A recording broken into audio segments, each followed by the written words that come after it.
నీ story share చేస్తున్నప్పుడు Yeah. నేను కూడా కనెక్ట్ అయ్యాను. ఎందుకంటే నాకు కూడా ఫ్రెండ్స్ కి తెలిసిన వాళ్ళు ఉన్నారు, వాళ్ళకు కూడా ఆటిస్టిక్ చిల్డ్రన్ ఉన్నప్పుడు Right. మా పిల్లలు ఉన్నారు.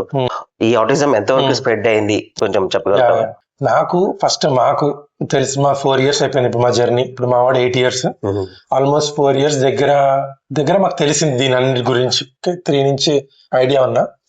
సో దాని తర్వాత ఇన్ ఇయర్స్ లో అప్పటిదాకా నాకు అసలు తెలియదు. అంటే మేబీ నేను ఆ లైన్ లో లేనేమో అని. ఒక్కసారి తెలిసిన తర్వాత ఎవరిని కలిస్తే వాళ్ళని టచ్ చేస్తే వాళ్ళ ఇంట్లోనో లేదంటే వాళ్ళ దగ్గరలోనో ఎవరో ఒకరు తెలిసి ఉన్న వాళ్ళు ఉన్నారు. అంటే అది చాలా అస్టానిషింగ్. అంటే రాను రాను ఇంకా పెరిగిపోతాను.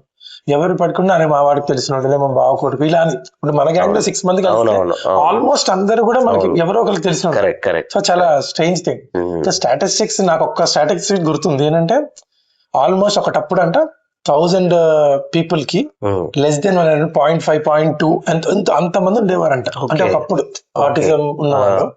ఇప్పుడు స్టాటిస్టిక్స్ మోర్ దెన్ 3 ఉంది. 3 or more per 1000. అంటే అది 3 అని అనిపించిన అలార్మింగ్ జంప్ మాట. ఇంకా ఫ్యూచర్ స్టాటస్ కూడా ఎవరేమంటారంటే ఇంకా నెక్స్ట్ 10-20 years లో ప్రతి వాళ్ళకి పుట్టిన ప్రతి వాళ్ళకి ఎంతో అంత పర్సంటేజ్ ఆఫ్ ఇది ఉంటుంది అని కూడా అంటున్నారు.